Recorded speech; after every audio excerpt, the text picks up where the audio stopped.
ஓர் இலட்சிய துரித கரைசலுடன் சமநிலையுள்ள ஆவியாவத்தையின் அமுக்கம் P ஆகும். இது ஆவியாவத்தையின் எடுப்பாம். இது வந்து திரவத்தையின் எடுப்பாம். ஆவியாவத்தையிட மொத்த அமுக்கம் வந்து P. திரவத்தையில் அக்கூறுகள் இரண்டினது மூல் பின்னங்கள் x1, x2 ஆகும். துவித திரவ கலவை இலட்சிய கலவைன்னு சொல்றாங்க. ஆகவே 2 கூறுகள் காணப்படுது. முதலாவது கூறு 1ன்னு சொல்லியும் இரண்டாவது கூறு 2ன்னு சொல்லி எடுப்பாம்.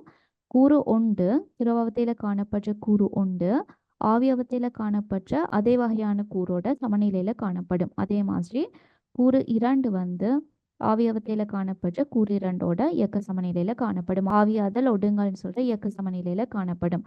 திரவத்தையில காணப்படுற முதலாவது கூறிட மூல் பின்னம் x1, திரவத்தையில காணப்படுற இரண்டாவது கூறிட மூல் பின்னம் x2.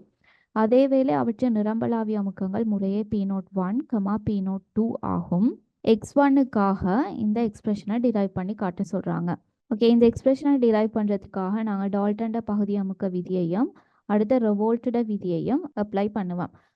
ஆவியாவத்தையிட மொத்த அமுக்கம் கேபிட்டல் Pன்னு சொல்றது ஆவியாவத்தையில காணப்படுற ஒவ்வொரு தனித்தனி கூறுகளோட பகுதி அமுக்கங்களுடையும் கூட்டுத்தொகைக்கு சமனாகும்.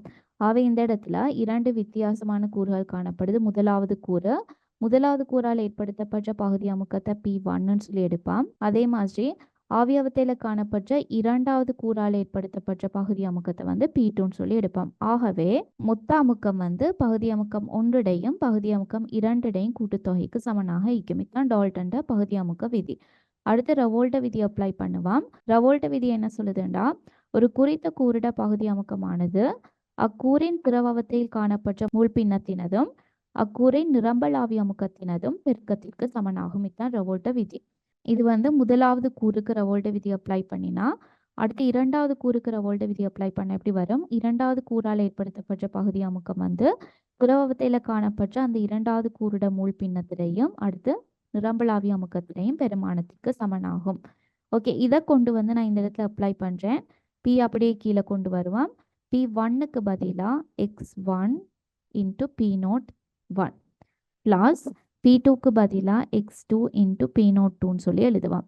ஓகே, இந்த ஃபைனல் எக்ஸ்பிரஷனில் பார்த்தீங்கன்னா x1க்கான ஒரு ஈக்குவேஷன் எழுதிக்கிறோம். ஆனால் இந்த இடத்துல x2 இல்லை. ஆகவே இங்கே காணப்பட்ட x2வை வந்து x1ஆல் நாங்கள் ரீப்ளேஸ் பண்ண போகிறோம். உங்களுக்கு தெரியும், திரவத்தையில் காணப்பட்ட ஒவ்வொரு கூறுகளுடைய மூல் பின்னத்தில் கூட்டுத்தொகை வந்து எப்பயுமே 1க்கு சமனாய்க்கும். x1டையும் x2டையும் கூட்டுத்தொகை வந்து ஒன்றுக்கு சமனாய்க்கும். ஓகே, ஆகவே x2க்கு பதிலாக என்ன எழுதுவீங்க? 1 மைனஸ் x1. ஓகே, இதை கொண்டு போய் நான் இந்த இடத்துல பிரதியிட போகிறேன். ஆகவே P சமன் x1 இன்ட்டு P01 ப்ளஸ் x2க்கு பதிலாக 1 minus x1 பிரதியிட்டேன் into P02. Okay, இதை விரிச்சு எழுதினீங்கன்னு சொன்னால் x1 P01 plus P02 minus x1 P02ன்னு சொல்லி வரும்.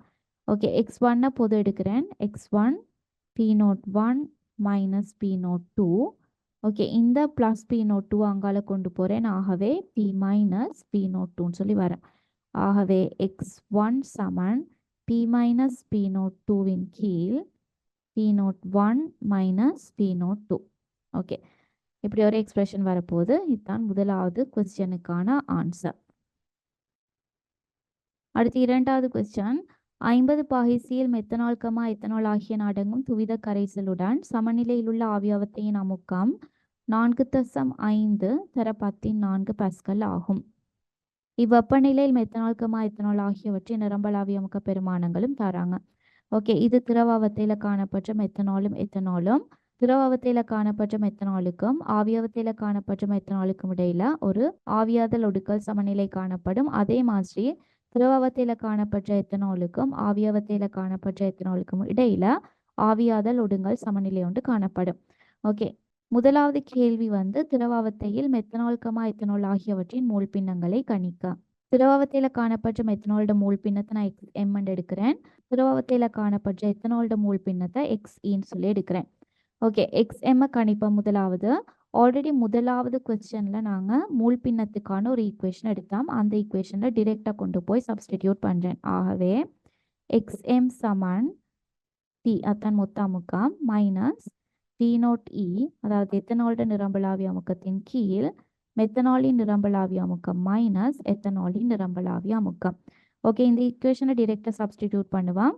பின்னு சொன்னால் மொத்த அமுக்கம் 4.5 தர 14 பாஸ்கல் மைனஸ் பி நோட் இக்கு பதிலாக 3.0 தர 14 பாஸ்கலை சப்ஸ்டிடியூட் பண்ணுங்க ஓவர் பி நோட் எம்முக்கு பதிலாக அதாவது மெத்தனால்டு நிரம்பலாவிய அமுக்கம் 5.5 தர 14 பாஸ்கல் மைனஸ் எத்தனால்டு நிரம்பலாவிய அமுக்கம் 3.0 தர 14 பாஸ்கல்னு சொல்லி வரும்.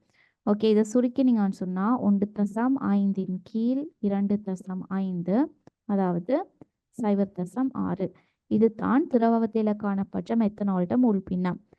இதுக்கு முதல் கேள்வியில் பார்த்தோம் திரவத்தில் காணப்பட்ட ஒவ்வொரு கூறுகளுடைய மூல் பின்னத்தை கூட்டினீங்கன்னு சொன்னால் அதில் மொத்தம் வந்து 1க்கு சமனாய்க்கும்.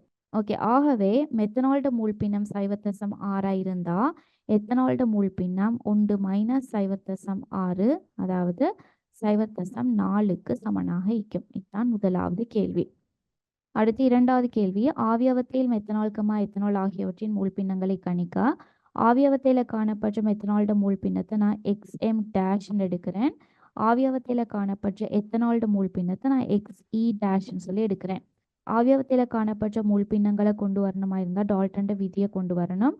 ஆகவே மெத்தனால்ட பகுதி அமுக்கம் சமன் ஆவியவத்தில் காணப்பட்ட மெத்தனால்ட மூல் பின்னத்துக்கும் மொத்த அமுக்கத்திலையும் பெருக்கத்துக்கு சமனாகும். ஓகே, இந்த ஈக்குவேஷனில் சப்ஸ்டிடியூட் பண்ணலும் சொன்னால் ஆவியவத்தில் காணப்பட்ட மெத்தனால்ட மூல் பின்னத்தை கணிக்கலாம். ஆனால் மெத்தனால்ட பகுதி அமுக்க பெருமானம் தெரியா. ஓகே, மெத்தனால்ட பகுதி அமுக்க பெருமானத்தை கணிக்கிறதுக்காக நாங்கள் திருப்பி ரவோல்ட விதியை பயன்படுத்துவோம். ரவோல்ட விதிப்படி மெத்தனால்ட பகுதி அமுக்க பெருமானம் திரவத்தில் காணப்பட்ட மெத்தனால்ட மூல் பின்னத்திலையும் நிரம்பலாவிய அமுக்கத்திரையும் மெத்தனால்ட நிரம்பலாவிய அமுக்கத்திரையும் பெருக்கத்துக்கு சமனாகும். எக்ஸாம்ட பெருமானம் ஆல்ரெடி கணிச்சிட்டோம் 0.6 மூல் பின்னத்துக்கு அழகில்ல. பீனோட் எம்மிட பெருமானம் தரவுல தாராங்க 5.5 தர 14 5.5 தர 14 பாஸ்கல். ஓகே, இதை சுருக்கினீங்கண்டா 3.3 தர 14 பாஸ்கல்னு சொல்லி வரும். ஓகே, இது தான் மெத்தனாலால் ஏற்படுத்தப்பட்ட பகுதி அமுக்கம். அந்த பெருமானத்தை நான் இந்த இடத்துல கொண்டு வந்து சப்ஸ்டிடியூட் பண்ணுறேன்.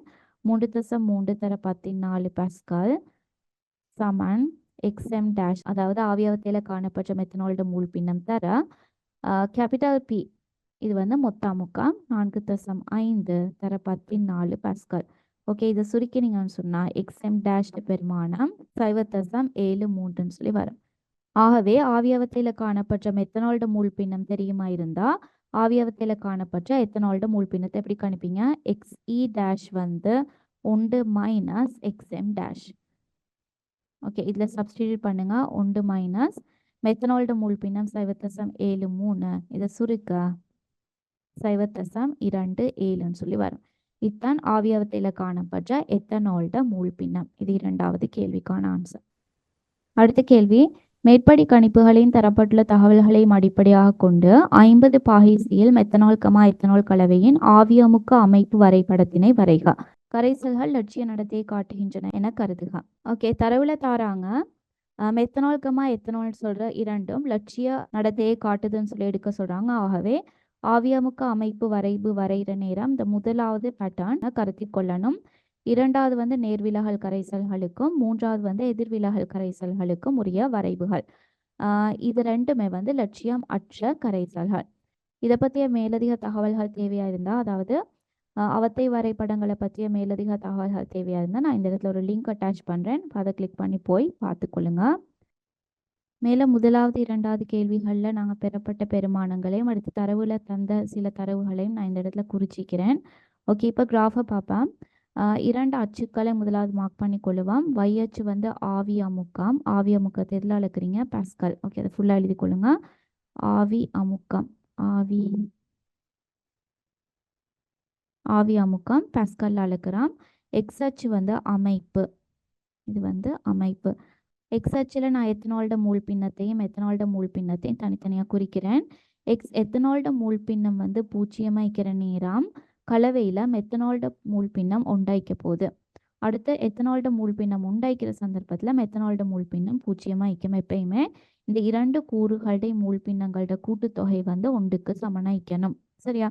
ஆக எத்தனால் 0 சொன்னால் மெத்தனால் 1, எத்தனால் 1 இருந்தால் மெத்தனால் 0. ஓகே, இந்த தரவுகளையும் குறிச்சிட்டான். ஓகே, அடுத்து பெருமானங்களை குறிப்பான். இந்த இடத்துல பாருங்க, எத்தனால்ட மூல் பின்னம் 0 இருந்தா மீனிங் என்னது? எத்தனால் எதுவுமே கரைசலுக்குள்ள இல்ல. எத்தனால் கரைசல்ல இல்ல. காணப்படுறது 100% மெத்தனால் மட்டும்தான். மெத்தனால்ட மூல் பின்னம் உண்டு. சரியா? ஆகவே இந்த இடத்துல ஆவியாவத்தை எடுத்து பார்த்தீங்கன்னா ஆவியாவத்தையில காணப்படுறது மெத்தனால் மட்டும்தான்.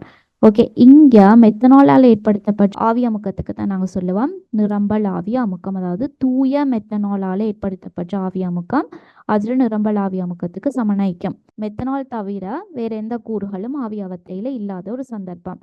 ஆகவே மெத்தனால்ட மூழ்பின்னம் உண்டாய்க்கிற சந்தர்ப்பத்தில் ஏற்படுத்தப்பட்ட ஆவி அமுக்கம் வந்து மெத்தனால்ட தூய ஆவி அமுக்கம். அந்த பெருமானம் தான் 5.5 தர 14. ஆகவே நான் இதை குறிக்கிறேன்.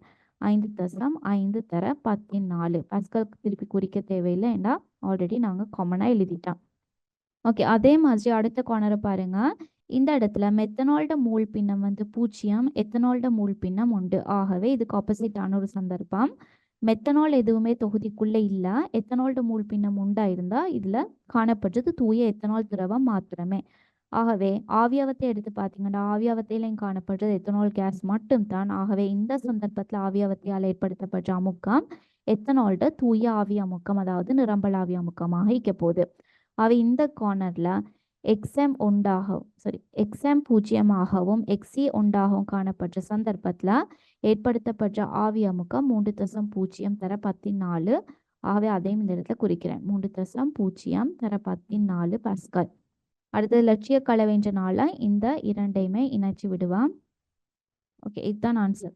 இப்போ இங்கே YH XH அதை சரியாக குறிச்சு கொள்ளுங்க. அடுத்த மூல் பின்னங்களை சரியாக பார்த்து அதுக்குரிய நிரம்பலாவி அமுக்க பெருமானங்களை குறிங்க. அடுத்த கிராஃபை சரியாக வரைஞ்சி காட்டிக்கொள்ளுங்க. லட்சிய கலவைன்றனால ஒரு நேர்கோடு வரணும்.